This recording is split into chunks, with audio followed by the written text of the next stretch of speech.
Сәлем, достар, қалайсыздар? Бүгін бірінші курстың, бірінші сабақтың ең бірінші күні. Аздап қобалжулымын, аздап уайым бар, себебі мен осыған дейін ешқандай да курсты былай ақылы түрде өткізген жоқпын ешқашан. Сондықтан аздап уайымдап отырмын. Дегенімен қолымнан келгенді барлығын аянып қалмаймын. Естеріңізде болсын, не қолымнан келеді, мен не білемін, барлығын сіздермен бөлсем, оған 100% маған сенімді болсаңыздар болады, жарайды ма? Енді біз жалпы мен өзім тағы да таныстырып кетейін, мен Лаура боламын, бәріңіз білесіздер. Ютубта медитация түсіремін, Инстаграмда блогермін, Польшада оқып жатырмын, 2-ші курс студентімін, мамандығым гостиничный ресторанный делода оқып жатырмын, өзімнің ең сүйіп оқитын мамандығым. Сабақты өте жақсы бітірдім. Өзіме келер болсам, ақ көңіл, кішіге ізет көрсете алатын, үлкенге құрмет көрсете алатын қызбын деуге де болады. Енді минусым кез келген адамда болады, сондықтан менде де бар. Кей кездері эмоцияға беріліп қоямын, бірақ оны желеп пошагым жұмыс жасап жатырмын олмен енді. Өзімнің ана курсымның арқасында десем де болады. Түйсікпен сөйлесе аламын, бірақ кей кездері ерініп қалам, енді мойындаймын. Енді мені кейбіреулеріңіз сол айтқандай мотиватор ретінде білесіздер, психология жағынан қазір ілім алып, білім қуып, сол жағынан адамдарға көмектесу үстіндемін.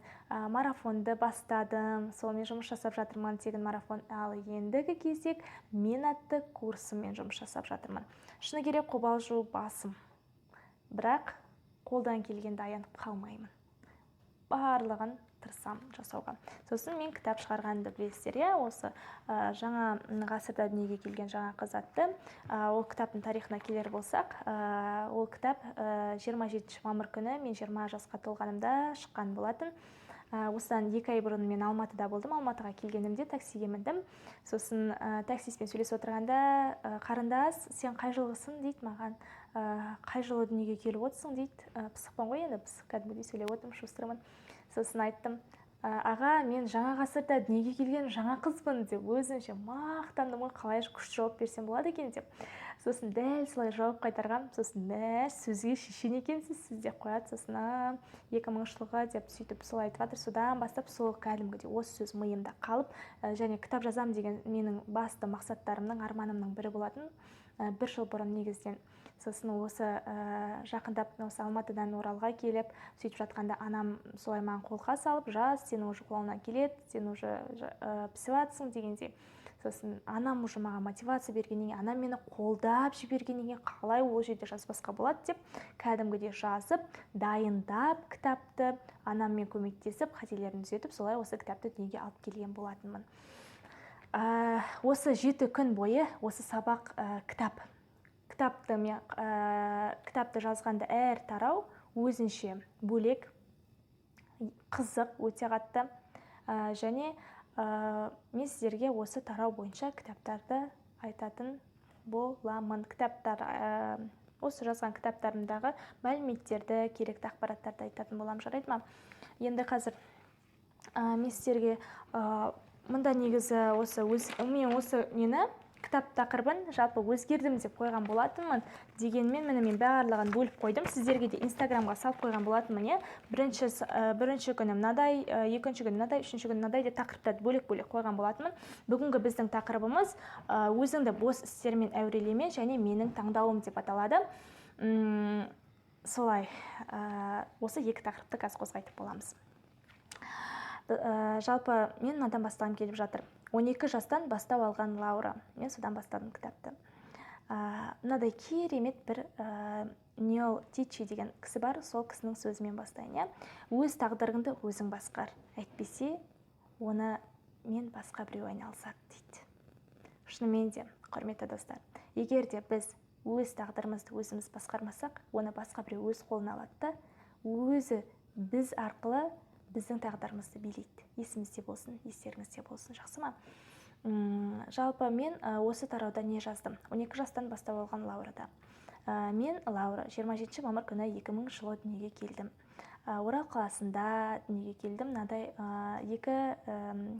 екіде, Және мен негізінен сөздің шыны керек маусым айында дүниеге келу керекпін, дегенімен мен анамның ішінде жатқанда құрсағында теуіп бір ай ерте дүниеге келіп қойғанмын ғой.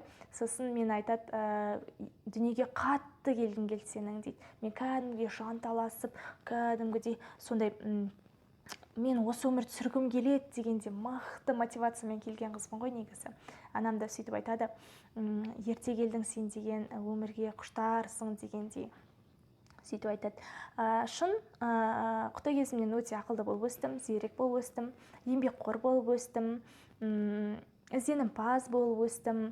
Бір нәрсе бастайын ба, соны қалай да болса аяғына дейін жеткізетін қыз болып өстім. Ол кімнің арқасында? Ол менің біріншіден Алла, екіншіден шыны керек ата-анамның арқасында. Білім, тәрбие берген ата-аналарыма мың да бір шүкір, рахмет. Дәл осындай мені қыз етіп дүниеге әкелгеніне, әйтпесе мен олар дүниеге мені әкелмесе, мен осы жерде отырмас па едім. Және мен кітап оқығанда осы сөз есіме дәл қазір түсіп отыр. Негізі балалар дейді, біз дүниеге келмей тұрып ата-ананы өзіміз таңдайды екенбіз да. Мен осындай ата-анамды таңдап алғаныма шын жүректен қуаныштымын ғой, бақыттымын шыны керек. Сондықтан сіздер де өз ата-аналарыңызды өздеріңіз таңдап алдыңыздар. Сол естеріңізде болсын, біліммен, оқығанымен сәл бөлісіп қояйын. Сосын 12 жасымнан бастап маған құрбым күнделік сыйлаған болатын, қызыл түсті. Мен туған күнімде, содан бастап мен өзімнің шималап өлеңдерімді жаза бастадым. Әрбір күнімді жаза бастадым. Ананың ішіне оқып отырып, мен кәдімгідей жыладым ғой, білесіздер ме? Әрбір қиын сәттерді жазғам, әрбір қуанышты сәттер жазғам, мұңды, қызық кестеліктерін бәрін жазғамын ғой. Кәдімгідей көрсем өзім таң қалдым. Және онымен қоса бар ғой, осыны айтсам кәдімгідей тітіркенем. Барлық ел аман болсыншы, барлық адам ауырмасыншы, барлығы тек қана қуанып, жадырап, жайнап жүре берсінші, еліміз аман болсыншы деп, кәдімгідей сондай тілек жазғанмын ғой. 12 жастағы қыз мысалға 5 па 6 ма оқимын ол кезде. Енді ойлап қараңыздар, шынымен де қызық, ойлап қарасам, мен енді 5-6 жаста оқитын қыздарды кішкентай көремін да өзім, өзім осындай тындырып жүрмін мысалға. Солай күнделік жазуды сол 12 жасымнан бастап қолға алып кеткен болатынмын. Жалпы 12 жасымда мен мынадай үлкен істі тыңдарған екенмін. Оны да күнделігіме жазып қойғам. Ол бірақ есімде менің саналы түрде білемін. Қысты күні мектептен келе жатырмын, сумкам боран былай келе жатырмын. Алдымда бір үлкен ата шықты, бір көз аздап көрмейді, былайынан жауып алған. Сосын бір магазинге кіріп бара жатыр. Сосын ойладым ішімнен, көмектесейін бе, әлде көмектеспейін бе? Не істесем болады? Не істеймін, мен әлі кішкентаймын, бір жағынан қорқып тұрмын деп. Сосын амал неш бардым да айттым, ата, сізге көмек керек па, сіз не істеп жүрсіз мына жерде дедім. Мен деп садақаға бару керек едім деп солай сөйлетті. Ойладым, садақаға мына жерде қандай кафе болуы мүмкін дегенде, ата сізге қай жер керек, қандай жер керек, не деп айтты деп кәдімгідей сұрадым да. Сосын ол кісі маған түсіндіріп айтты, мына жердің маған төменгі этажы керек дейді, бір здание. Соның ата ол жерде вроде кафе емес, ол дегенде дискотека сондай ғой дедім. Сосын дым түсінбедім. Сосын атаға айттым, ата маған телефоныңызды бересіз, мен звондайын деп қоямын ғана кісіге. Ұялмаймын. Өзіңіз звондайсыз ба, ұялмаса деп қоямын ғой. 12 жастағы қыз былай қарасаңыз. Сосын ата сөйтті, звондады, сөйлесті. Ата ол қай жерде деп сұраңызшы деп қоймай жатырмын. Сосын мен сізге көмектесейін, адресті айтамын дегенде. Сосын ата, беріңізші маған телефонды, ата беріңізші деп қоямын ғой. Сосын одан кісіне аламын. Алло, сәлеметсіз, мен деген мынадай жолда кездесіп қалдым, мынадай ата тұр қазір қасымда, қай жерге апару керек, оны не істеу керек, қандай мекенжай, маған толық айтасыз, мен атаны мінгізіп жіберейін деп тұрмын. Сосын қызым былай. Жақсы түсіндім дедім. Түсіндім, бәрін түсіндім, қазір мінгізіп жіберемін дедім. Сосын келесі жолға өтіп 5 деген автобус бар, сол ата міне мынаған мінесіз, ең соңынан түсесіз, ешқайдан не істемеңіз деп атаға сөйтіп айттым. Сосын ата айтады, қызым, өркенің өссін, рахмет, көп ризамын деп ойланып тұрмын, атаны апарып тастайын ба екен, апарып тастамайын ба екен деп ойланып тұрмын. Сосын не істесем екен деп тұрдым да, жоқ, апарып тастағаным дұрыс болар, бірінші сұрайыншы өзінен. Ата, мен сізді апарып тастайын ба, не істейін, сіз бара аласыз ба, таба аласыз ба дедім. Білмеймін енді, өзің қара дегенде ойланып қалдым. Сосын жақсы енді автобусқа мініп алдым. Так, аса дедім ғой. Бір жағынан қорықтым, үйдегілер ұрсады ғой маған, сен не істеп жүрсің, ол жерде біреу алып кетсе сен не істейсің ал дегенде, мысалы қорқады ғой сонда да. Сосын ұрсып тастай ма деп үйдегілерден қорықтым, бірақ нар тәуекел дедім. сосын отырып алдық атамен автобуста, әңгіме соқтық қой. сол жерден қай жылғысың, нешінші сынып оқисың, атасының осы немерелеріңіз қайда, неге олар апармайды, неге өзің жалғыз жүрсің, ақсаңдап жүр балдақпен да. Сосын машинамен неге бармайсыз, мынандай машинам бар, мынандай балдарым бар, немерелерім көп, бәрін айтып отыр да. Сосын ата атын айтты, өзінің Жұбаныш деген ата, жасы деген 60-тың үсті, енді 63 жаста, бәрін айтып сөйткізіп отырды. Сосын айтты, қай жерде тұрасың қызым, маған мекен-жайыңды жазып бершейші дейді. Жоқ ата дедім, керегі жоқ, не істеймін мен сізге мекен-жайымды жазып дедім де. Мекен-жайымды жазған жоқпын, дархан сапарын маңдайымнан сүйіп, кәдімгідей рахметін айтып, атасын беріп маған, сөйткізіп ата садақасына кетіп, мен сол автобуспен қайтып үйіме барған болатын. Мысалға қарасаңыз, шын айтам, мен сол кезде үлкен кісіден бата алғаныма қатты қуандым да, риза болдым. Мен үлкен кісілерден бата алғанды қатты жақсы көремін. Бір жерге барамын ба, үлкен кісілер отырмын, ал бата бересіз деп айтам да. Сондықтан мысалға ойлаймын, 12 жастағы қыз үлкен атадан бата алып, батасын алып, қуанып, риза болып кетті деймін да. Сол мысалға маған үлкен естелік болып қалды. Және кітапқа соны мысалға мен енгіздім. Соны енгізіп қана қоймай, күнделігіме жазып қойғанмын ғой мысалға. Сол қызық. Сосын 12 жасымнан бастап армандар туралы жазғам, арман, мақсат, жоспар бәрін жазғанмын ғой. Кәдімгідей планмен жүретін қыз болыппын мен. Өзім таңғалдым, білесіздер ме? Армандарымды толтырып жазамын. Менде мынау болса екен, мынадай алсам екен, мынадай болса, мынадай толтырып жазамын. Оны деген жазып қоямын да, оны жүзеге асырамын ғой, және сол жүрген жүзеге асырып, оған қуаныштымын. Шыны керек, шын солай жүзеге асыратын болғам, оған қазір 3 себебін жазып кеткенмін. Сосын өте еңбекқор болғанмын ғой. Әр нәрсені жасауға кәдімгідей ынталанып, бар жігерімен соңына дейін жасайтын қыз болғанмын ғой. Таңғаламын енді, рас, оған қалай жеттім, қалай деген сияқты, бірақ ол шын. Сосын мысалға 3 мысал жазып кеткенмін. Біріншіден, мен әлі есімде, осында күнделігіме жазғам. Мен ән айтамын деген, ақ мамам туралы, әжем туралы әжелер сайысы болатын болды. Мен ән айтамын дедім. Білмеймін мен ештеңе, маған ауылдан әжем келеді, мен ән айтып беремін деп. Бірақ мен даусым жоқ. Бірақ соңында ән айтып шықтым ғой. Ақ мамам қайда болсаң, мен жаман дегенде ма, ұмытып қалдым, сондай өлең айтып шықтым. Сосын барып екіншісіне ұстаздар туралы мен айтамын дедім. Мен өлеңге барам, мен айтамын деп қыспақта қойдым. Үйдегілер енді қарсы болады, бәрі қарсы болады. Айтпа, сен керек емес, не істейсің, даусың жоқ дейді. Жоқ, мен айтамын, бітті.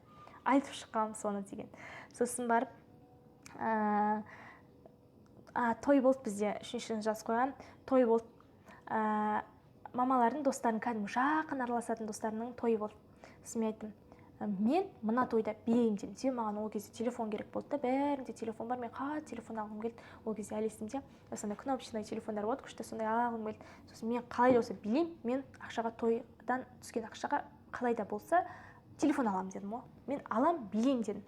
Ол кезде мама айтады, соны айтып тұрып күледі маған, сен киіміңді өзің арқалап жүресің, өзің репетицияға барасың, қандай қырсық та, қандай еңбекқорсың деп маған солай таңғалады әлі күнге дейін. Солай өзім дайындалып, өзім киімімді алып, дүкенге өзім алып барып, соны билеймін деп қақсап қоймай, сол кісілерге жаздыртып қойып, неге сценарийға билеп, содан ақшаны алып, ең соңында соған телефон алдым ғой, шыны керек. Сонда өзім таңғалдым енді. Қазір оқып отырмыз, қызық қой енді. Сөйткен қызбын мен деген. Естеліктер көп. Солай 12 жасымнан бастап алған деген кітабымды дәл осылай жазып кеттім. Дінді апа деп кітапты айтқанмын, істі деп каршокты айтқанмын. Сонда екен жалпы. Өз қиялыңды еркін ұста деп жазып қойғанмын. Мен әр нәрсеге жетістікке жетсем, қандай жетістікке жетем, шүкір деп айтам. Мен шүкір деп айтам, осы маған жеткілікті деген сөз емес, достар. Мен жетістікке жетсем, мен шүкір деп осы маған болды, осы маған осы жарайды, болды, шүкір деймін. Осыған жеткеніме шүкір деймін. Осыны қолыма алғаныма, осыған мен мына кітап жаздым ба, жазғаныма шүкір деймін. Шүкір маған жеткілікті емес, шүкір мен одан да биікке жетем деймін. Соны естеріңізде болсын. Соны жаттастырып алмаңыздар. Жарайды ма? Шүкір деңіздер, айтыңыздар, ол орынды, бірақ өздеріңізді тым тыйып тастамаңыздар. Тыймаңыздар, сіздер шеңберден шығып кетіңіздер. Сіздер көбіне лайықсыздар. Жарайды ма? Сосын осылай барлық нәрсенің бәрін қағаз бетіне түсіре берген, бәрін жаза бергем. Күнделікті өміріммен бөлісіп жүргем ғой. Армандайым, қиялдайым, қағаз бетіне түсірем, сосын мақсат қоям, мақсат жүзеге асырам, жоспарлайым. Сөйтіп әр апта сайын сөйтіп қойған екенмін. Бұрында да негізден соны қазір жүйелі түрде жасап жатырмын ғой.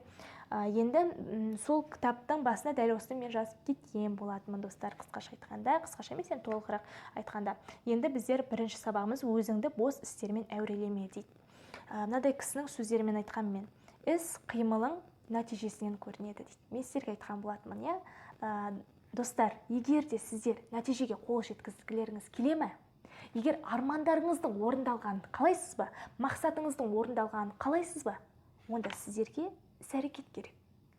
Сіздер жатып алып, аффирмация елестетіп, қолдарыңызбен толтырып оны жасай беріп, оны жатсаңыздар, тек қана қиялдап, ештеңе орындалмайды. Қиялдамаңыз, өйтіп орындалмайды. Жарай ма? Сіздер алдарыңызға армандаңыздар, қиялдаңыздар, мақсат қойыңыздар, ол орынды. Оны сіздер қою керексіздер, сіздерде болу керек. Мен сіздерден қайтып тексерем оны. Міндетті түрде сіздерден тексерем, естеріңізде болсын. Армандарыңыз тексерем, мақсаттарыңыз тексерем, күнделікті жоспарларыңызбен бөлісіп жүресіздер чатта. Міндетті түрде. Егер де жетістікке жеткіңіз келе ме, өз-өзіңізді былай ұстаңыз. Күнделік жоспарлаңыз, күніңіз жоспарлаңыз, әр секундыңыз жоспарлаңыз. Түсінікті ме? Солай әр нәрсе қимылдың арқасында нәтиже болады. Мен соған көзім 100% жетті. Мен күнде, мен армандаймын. Менің арманым шексіз. Мынаның ішіне менің арманымды көрсеңіз, мені шимаздап қойдым, мені көріп тұрсыздар ма? Арманым шексіз менің. Бірақ мен ол арманды тек қана жазып қана қоймай, мен ол арманға жету үшін мен мынадай етіп міне карту желания саламын. Мен машина алғым келе ме? Машинаның қалай істейтінін барлығын, машина қалай жеткім келетінін, сол машинаға соның бәрін жазған болатын. Және мен деген 4 жылдық жоспарымның бәрін жазып қойдым да. 4 жылда қандай жоспарға жазып, ол не қоса, білесіздер ме, мен 4 жылдан кейін Алла қоса енді қызбыз ғой, тұрмысқа шығамыз, иә. 4 жылдан кейін Алла қоса тұрмысқа шығамын деп жоспарлап отырмын. Мен білмеймін, Алланың қалауы болады ғой дегенмен сөйтіп жоспарлап отырмын. Сондай мен болашақ жарымды да жазып қойдым. Дөңгелек қойып қойдым, сосын болашақ жарымды жазып қойдым, мысалға. Шыны керек. Ол жазылған, ол міндетті түрде болады. Оған мен сенемін. Себебі ол кәдімгідей көзбен көрілген, іспен уже дәлелденген, сондай. Көрсетейін бе? Мінекей. Сондай. Мен жарымда жазып қойдым, бәрін солай жазып қойған болатынмын. Сондықтан да бәрін жазып қойыңыздар. Бірақ жазып қою ол жеткіліксіз. Мен міне жаздым. Дұрыс, иә, жаздым. Мынау менің толған арманым, мақсатым, мінекей дәптер. Бәріңізде ол болу керек. Бәріңізде осындай дәптер болу керек. Армандарыңызды жазатын осында. Сосын қиялдап, карталарыңыз сызатын, жоспарлайтын, міне няшқыларыңыз келіп не істейтін. Бәрі болу керек. Бәрін жазыңыздар. Күнделікті даже 10 мақсаттап жазып жүруге болады сіздерге. Ол да нәтижесін береді. Сосын сөйтіңіздер, сосын осында жазып жүріңіздер, жазыңыздар. Жаздым, иә, мен мысалға мен армандар. Екінші, мен не істеймін? Сол мақсатымды мысалға осы 2020 жылы орындалу керек мақсатым жазам. Мен осы 2020 жылы дейінде бәрін жазам сөйтіп. Орындау керекпін деп. Содан кейін мен оны ұйықтап жатып, аффирмация жасап, көзіме елестетіп, өйтіп жатпаймын мен. Мен олай мүлдем жатпаймын, мен күнде жоспарлаймын. Әр күнімді мен жоспарлаймын. Әр күнімді мен дұрыс өткізуге тырысамын да.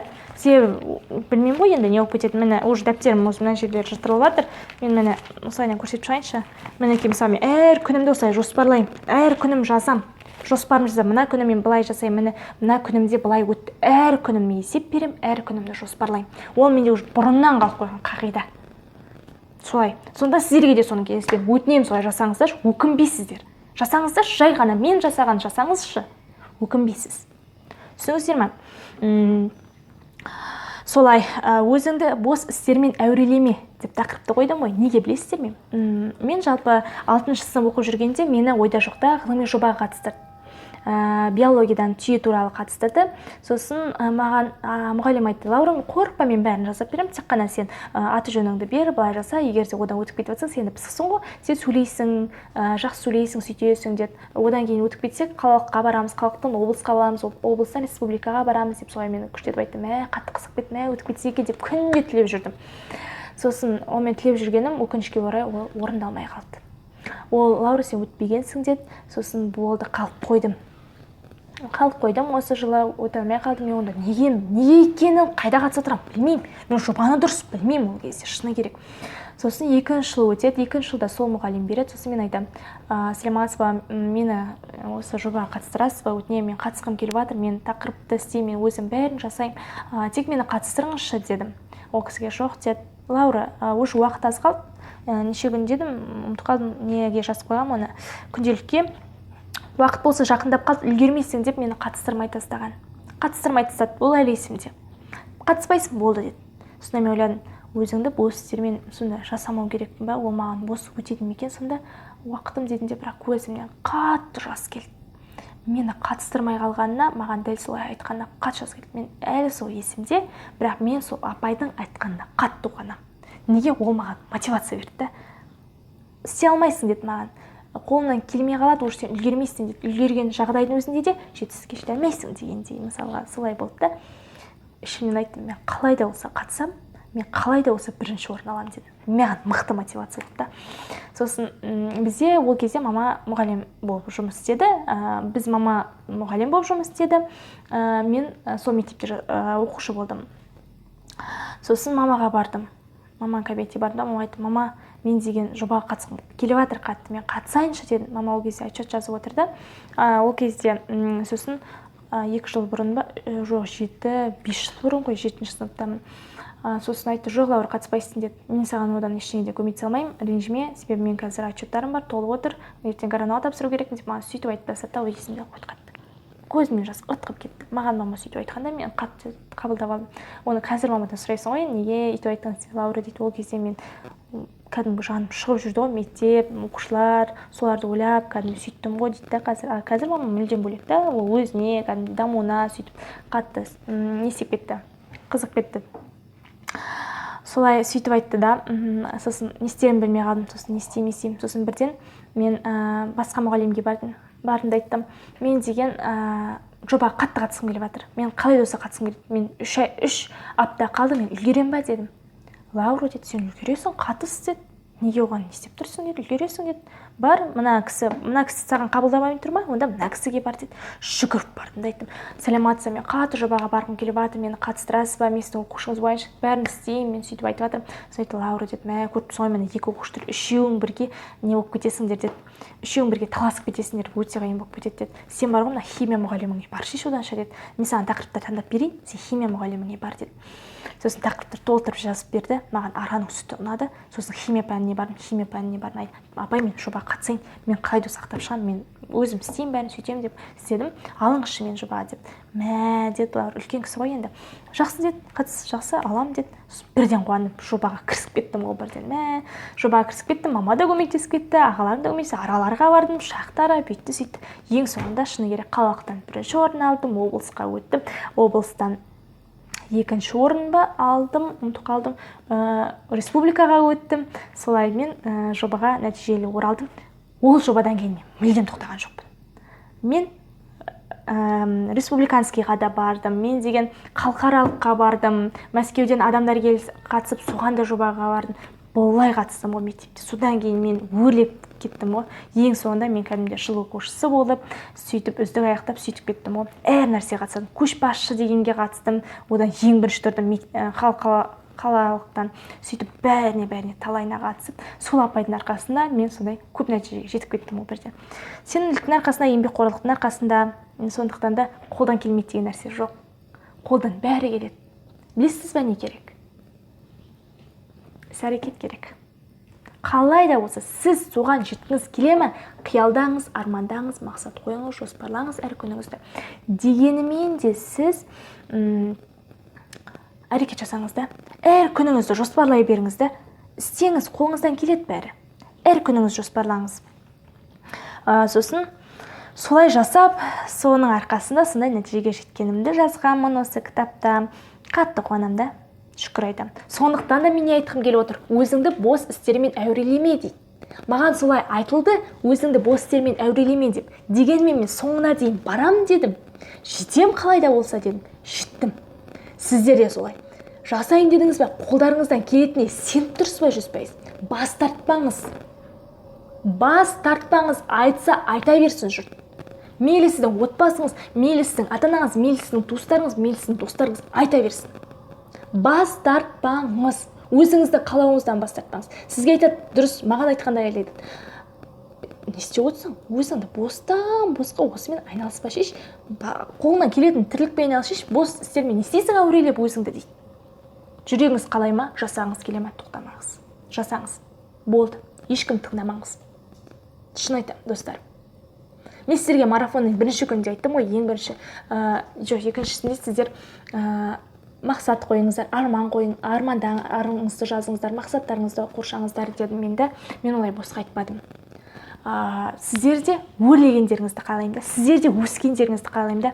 Алла қоса өсесіздер. Тек сенімді болыңыздаршы өздеріңізге, сосын маған сеніңіздер. Мен сіздерге барлық ақпаратты айтамын. Осы кітапты аман-есен аяқтаймыз. Аяқтағаннан кейін міне бәрін жазып қойдым. Осыдан медитация 3 күн болады. Сосын барып ішкі жан сырым деген болады. Түйсік марафонның ары қарай сосын кітап оқып бастаймыз. Менің айтқанымның бәрін істеп отырыңыздар. Бәрі сіздерде болады. Тек сеніңіздер. Әрқашанда менде бәрі жақсы болады деген адамда бәрі жақсы болады. Менде мынадай бір нәрсе болды ау, болмай қалады ау деген адамда дәл сол болады. Адам миына не алып барады, дәл сол болады. Естеріңізде болсын. Ми мықты жұмыс жасайды. Түйсік мықты қабылдап алады. Түйсік қабылдап алды ма, бітті. Сол орындалады. Ой қабылдап алса, сіз соны әр нәрсені бір шұқылап орындасаңыз, орындалады. Ми жұмыс істейді, ой соны қабылдайды, түйсігіңіз қабылдайды, бітті. Сондықтан да біз мықты тұлғамыз. Біз адами жағынан мықтымыз. Қалағанымыздың бәрі оңай орындалады. Ал оңай орындалғанын қаласаңыз, сеніңіз, сеніп қана жатпаңыз, армандаңыз, арманыңызды жазыңыз, мақсат қойыңыз, мақсаттарыңызды жазыңыз. Сол әрекетке байланысты күнделікті күніңізді жоспарлаңыз. Әр күніңізге есеп беріңіз. Сосын жайлап өзімен өзі орындалады. Қараңызшы, мен міне отырмын, 20 жастағы қыз бір жыл бұрын тек қана армандады. Мен деген кітап жазғым келеді, мен атты психологиялық курс ұйымдастырғым келеді. Мен армандадым, шын, мен үшін ол арман, ал қазір мен үшін күлкі. Шын, қалай осыны істеп жатырмын, шүкір, істеп жатырмын. Шын, ал оған мен әрекеттер жасадым. Мен осы кітапқа 12 жыл бойы әрекет жасаған екенмін. Шын, 12 жылдан бастап, 8 жыл. Ал мен психологиялыққа мен 2 жыл әрекет жасаған екенмін. Кітап оқыдым, 2 айда алды кітапты оқып тастадым. Ол мен қоса содан кейін бастап кітаптар қызығушылық бастап кітаптардың бәрін кемірдім. Одан кейін бастап мен психологиялық курстар мен марафондарға қатысып бастадым. Шын. Қазақстандыққа қатыстым, ресейлікке қатыстым, шетелдіктерге енді қатысайын деп жатырмын. Солай, жалпы дамытып жатырмын да. Мінекей, орындалады бәрі, шексіз. Сондықтан да сеніңіздер, сенімді болыңыздар. Жарайды ма? Орындалады, шын. Сосын екінші менің таңдауым деген. Екіншісі менің таңдауым. Естеріңізде болсын. Луций Ани Сенек айтады. Өзін игере алған адам мықтының мықтысы. Өзіңізді игере алдыңыз ба? Өзіңізді жинақтап ұстай алдыңыз ба? Ең мықты, ештеңеден қорықпайтын, жігерлі, армандарына жететін мықты адамсыз. Есіңізде болсын. Өзіңізді ұстаңыз. Не керек екенін өзіңізге біліңіз. Армандап қиялдаңыз. Мақсат құрып жоспарлаңыз. Өзін игере алған адам мықтының мықтысы. Естеріңізде болсын. Жазып алыңыздар. Олар мықты сөздер керек. Солай, менің таңдауым. Мен бұл кітапта не жаздым? Мен сіздерге бұның бәрін неге айтып жатырмын? Себебі сіз, мынадай ойдан ой келеді адамға. Мен бір нәрсені айтып жатырмын ба? Сіздер бір нәрсені жазып отырыңыздар. Сіздер сол ой арқылы сіздер басқа жағынан өрлеп кетуіңіз мүмкін да. Жақсы ма? Менің мысалдарым жазып отырыңыздар. Менің мысалдарым арқылы сіз болашақта сол адамдарға айтып отыруыңыз мүмкін да. Өзіңіз жетістікке жеткеннен кейін менің мысалым мен сіздің мысалыңызды айтып отырасыз да сол адамға. Дәлелденген зат ретінде айтып отырасыз да және. Есіңізде болсын, жақсы? Сосын менің таңдауымда мен не жаздым бұл кітапта? Рас, мен Қазақстанда мүлдем оқығым келмеді. 10 сынып оқып жүргенде мен Қазақстанда оқығым келмейтінін жеткіздім мамамға.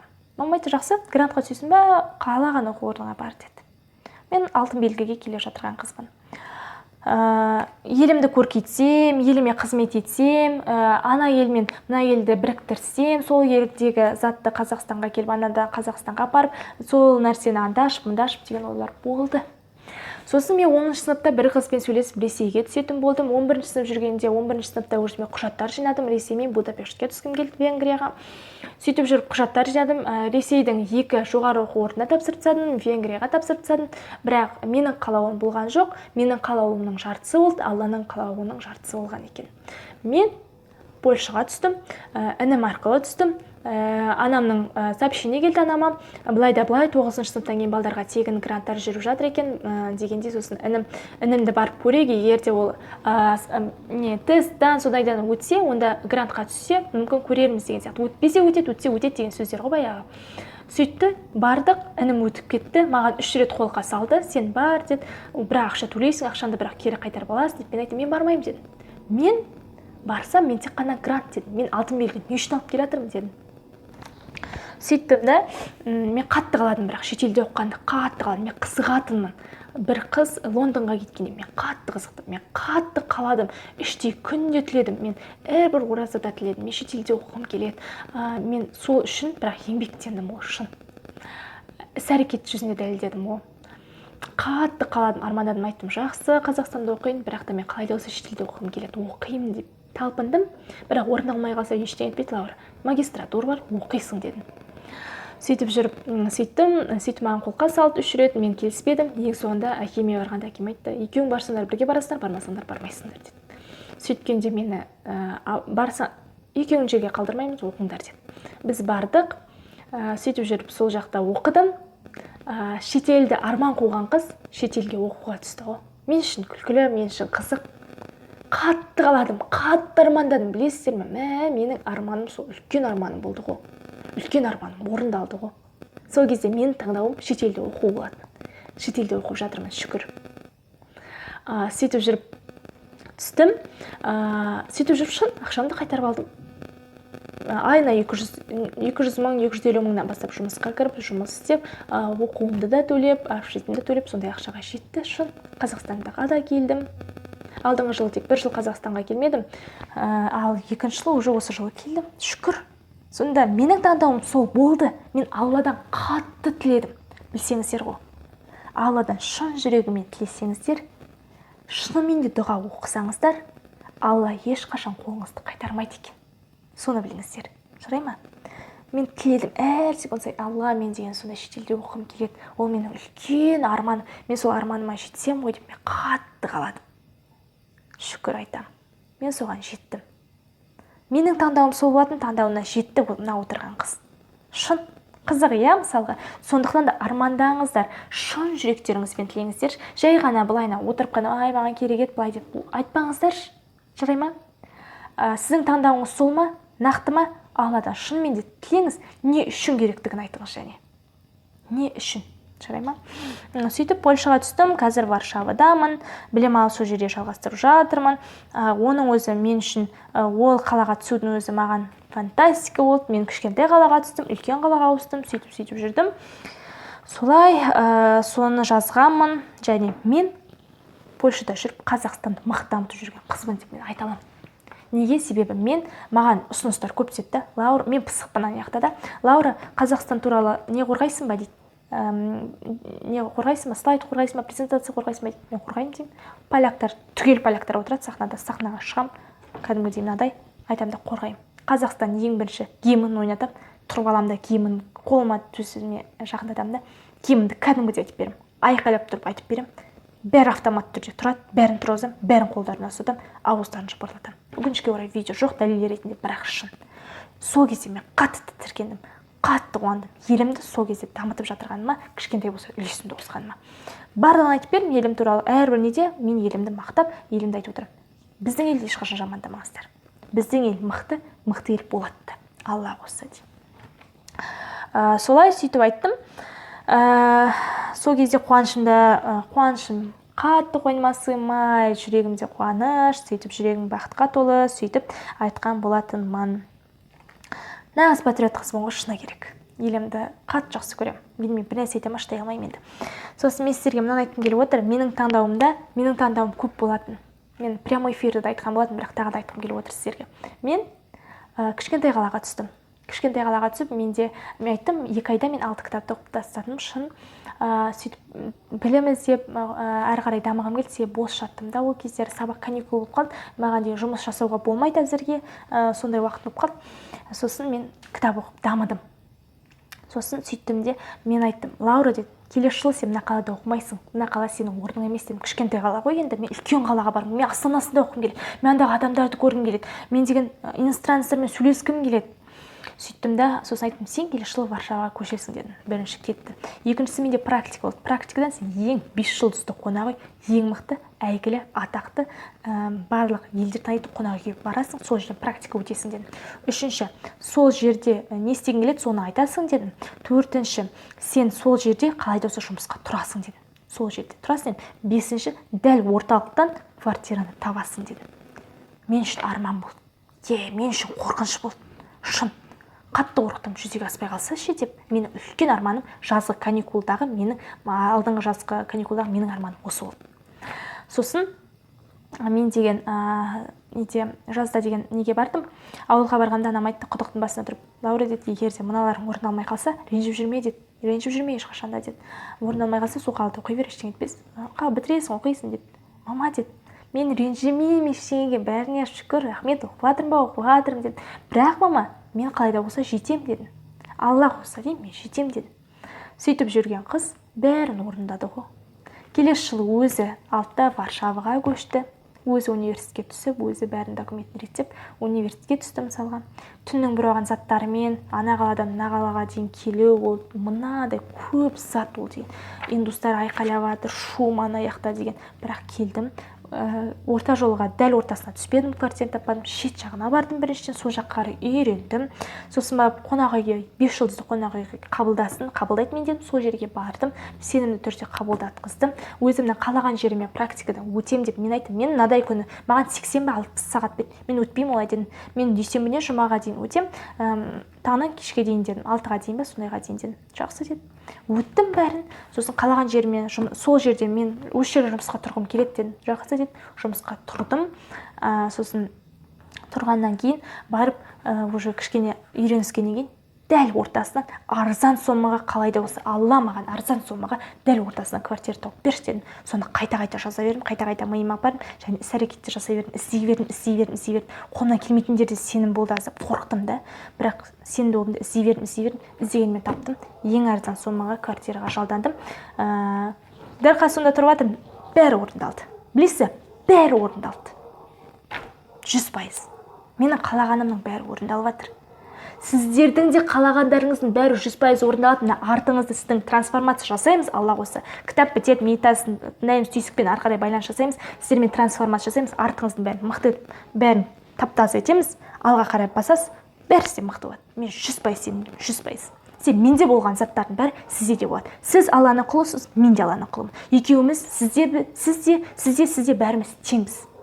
Дегенмен әртүрлі бақыттарда жұмыс жасап жатырық. Бірақ армандар бәрі орындалады. Сеніңіз, сенімді болыңыз, болды, іс-әрекет жасаңыз.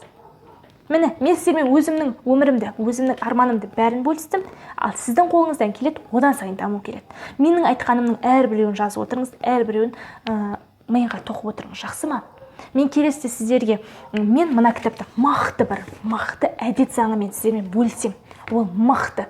Менің өмірімді өзгерткен әдет заңы ол дейін. Бөлсем, бірақ шаг за шағым жұмыс жасаймыз.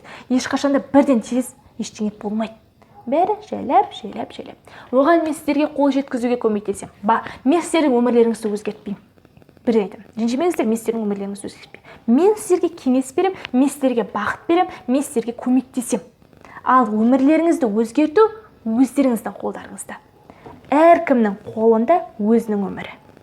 Қалай өміріңізді жасағыңыз келеді, өзіңіз білесіз. Мына алақаныңызды ашып жіберіп, жұлдыз шашқыңыз келе ме өміріңізде? Керемет өмір сүргіңіз келе ме өзіңіз қалағанда, өзіңіз білесіз. Бәрін жауып отырып, мына алақанда бәрін ұстап отырғыңыз келе ме? Жабырқап, жайнап, былай. Не істеуімді білмей, қалай ұйқым келіп жатыр, шаршадым, арманым жоқ, өмір сүргім келмейді дегіңіз келе ме? Онда мәңгі солай өтесіз. Бүгін 157 мың адам қайтыс болды. Секундына мыңдаған адам қайтыс болып жатыр. Сіз мені тыңдап отырсыз. Сіздің 12 мүшеңіз сау. Сіз адамсыз. Сіз әрекет жасауға міндеттісіз. Сіз шүкір айтыңыз. Қолымша айтқаныма кешірім сұраймын. Сіз адамсыз. Сіз әрекет жасаңыз. Сіз тоқтамаңыз. Жарай ма? Себебі адамдар өмірден өтіп жатыр. Сіз өмір сүріп жатырсыз, соған қуаныңыз. Сіздің қолыңыздан 100% келеді, мен сенімдімін. Өзіңіз сенімді болсаңыз болғаны. Қарым-қатынас жақсы болсын, менің айтқанымды тыңдаңыз, мен айтқан бәрін жасаңыз болды. әрі қарай фантастика болмайды. Фантастикаға сенем дегенмен іс әрекет керек. Барлығында іс әрекет керек. Жақсы ма? Мен сіздерді қатты жақсы көремін. Себебі сіздер маған сеніп отырсыздар. Мен сіздердің сенімдеріңізді ақтауға барынша тырысамын. Рас, бүгін қатты қобалжыдым. Білсеңіздер ғой, бүгін бірінші сабағым қалай болады? Не істеймін? Бірінші рет менде деп кәдімгідей қорқып осы жерге отырдым мен. Бірақ айтмай, Лаура, сен істеп жүрсің ғой. Істеп жүргеніңді айтасың, бөлісесің, барлық нәрсеңмен, ақпараттың қолыңдағы бәріңмен бөлісесің ғой дедім. Солай айттым. Шын, бәрімен бөлсем. Қолымда не бар? Мен қазір не оқыдым, не білім бар, не ақпарат бар, бәрін бөлсем. Жай ғана бөлсем, бірақ жайлап бөлсем. Жайлап көтерілемін. Жақсы ма? Маған сеніңіздер, сенімді болыңыздар, өздеріңізге сеніңіздер, өздеріңізге сенімді болыңыздар. Жақсы? Айналаңызға шуақ шашуды ұмытпаймыз, жақындарымызға рахмет айтуды ұмытпаймыз, жақындарымызға махаббат бөліп рахмет айтуды ұмытпаймыз, оларды құшақтап жүреміз, бір-бірімізге рахмет айтуды ұмытпаймыз, бір-бірлерімізге әрқашан алғыс айтуды ұмытпаймыз. Жақсы ма? Мен сіздерді жақсы көремін. Барлықтарыңызға үлкен рахмет. Келесі Алла қаласа ертең түсірем, Алла қаласа ода басқа тақырып болады. Мен сіздерді өмірлеріңіздің өзгеруіне септігімді тигізем. Жақсы, сеніңіздер, жай ғана сенімді болыңыздар. Мен сіздерді сүйдім. Сәттілік барлықтарыңызға. Сіздермен Лаура барынша барлық жақсы деген ақпараттармен бөлісуге тырыстым. Барымды салдым. Әрі қарай супер болады. 100% сенімдімін. Алла қосса дейін. Шүкір. Сау болыңыздар.